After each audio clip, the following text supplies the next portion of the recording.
प्रदेश की लोकसभा सीट साधने के भाजपा हर संभव प्रयास कर रही। उसी क्रम में आज जनपद में मुख्यमंत्री का आगमन हुआ, जिसमें जनपद को कुल 1895 करोड़ की 551 परियोजनाओं की सौगात मिली। इस दौरान जनपद के बीएसए ग्राउंड में आयोजित मुख्यमंत्री योगी ने पूर्ण योजनाओं का लोकार्पण और नई योजनाओं का बटन दबाकर शिलान्यास किया। तदनुसार योगी ने जनसभा को संबोधित किया और भाजपा लोकसभा प्रत्याशी वर्तमान डुमरियागंज सांसद जगदम्बिका पाल के पक्ष में वोट मांगा। योगी ने अपने संबोधन में पूर्ववर्ती सपा, बसपा व कांग्रेस सरकारों पर प्रहार करते हुए उत्तर प्रदेश को बीमारू राज्य बनाने का जिम्मेदार ठहराया। इस दौरान इंसेफेलाइटिस जैसी जानलेवा गंभीर बीमारी का जिक्र करते हुए कहा कि भाजपा सरकार में हमने बीमारी को जड़ से खत्म कर दिया, साथ ही मच्छर और माफियाओं दोनों को साफ करने का काम किया है। आज पूरे प्रदेश में बड़ी तेजी विकास हुआ है। जनपद सिद्धार्थनगर भी जो पिछड़े की श्रेणी में था, अग्रणी जनपद की कतार में शामिल हो गया है। हमें प्रधानमंत्री के संकल्प का पूरा करना है और भारत को विकसित भारत बनाना है, जिसके लिए प्रदेश और जनपद को भी विकसित बनाना है, जिसके लिए भाजपा जरूरी है और डुमरियागंज से सांसद जगदम्बिका पाल जरूरी है। अब की बार 400 पार का नारा देते हुए मुख्यमंत्री योगी ने प्रदेश की सभी 80 लोकसभा सीटों पर कमल खिलाने का दावा किया। भारी संख्या में जनपद सिद्धार्थनगर के सभी उपस्थित बहनों और भाइयों, होली के पूर्व लगभग 1900 करोड़ रुपए की इन परियोजनाओं के लिए मैं आप सभी सिद्धार्थनगर वासियों को हृदय से बधाई देता हूं। बहनों और भाइयों, सिद्धार्थनगर जनपद आज आकांक्षात्मक जनपद से उभर करके एक विकसित जनपद बन रहा है।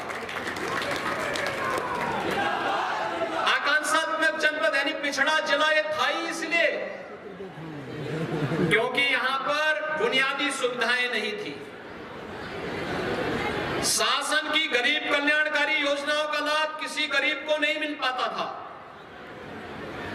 शिक्षा और स्वास्थ्य में पिछड़ा था, रोजगार नहीं था, कृषि और जल संसाधन की स्थिति अत्यंत खराब थी, उद्योग धंधे ना के बराबर थे और एक तरफ माफिया गरीब के हक को हड़पता था और दूसरी तरफ मच्छर यहां के नौजवानी को बचपन में ही निकल जाता था। इंसेफ्लाइटिस से सबसे अधिक पीड़ित कोई जनपद था, उनमें से सिद्धार्थनगर जनपद भी एक था। मैंने अपनी आंखों से पिछले 30 वर्ष के अंदर हजारों बच्चों को इंसेफ्लाइटिस की महामारी से काल कलवित होते हुए देखा है।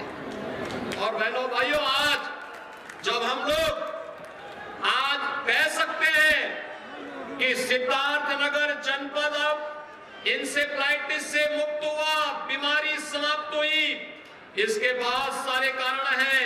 हमने मच्छर भी समाप्त किया, माफिया भी समाप्त किया, और जब मच्छर और माफिया समाप्त होता है तो बीमारी भी समाप्त होती है और बीमारू राज्य की श्रेणी से, बीमारू जनपद की श्रेणी से उभर करके, आकांक्षात्मक जनपद की श्रेणी से उभर करके आपका जनपद भी विकसित जनपदों की श्रेणी में आकर के खड़ा हो चुका है। माधव बाबू के नाम पर स्थापित माधव प्रसाद त्रिपाठी मेडिकल कॉलेज सिद्धार्थनगर की एक नई पहचान बन रहा है।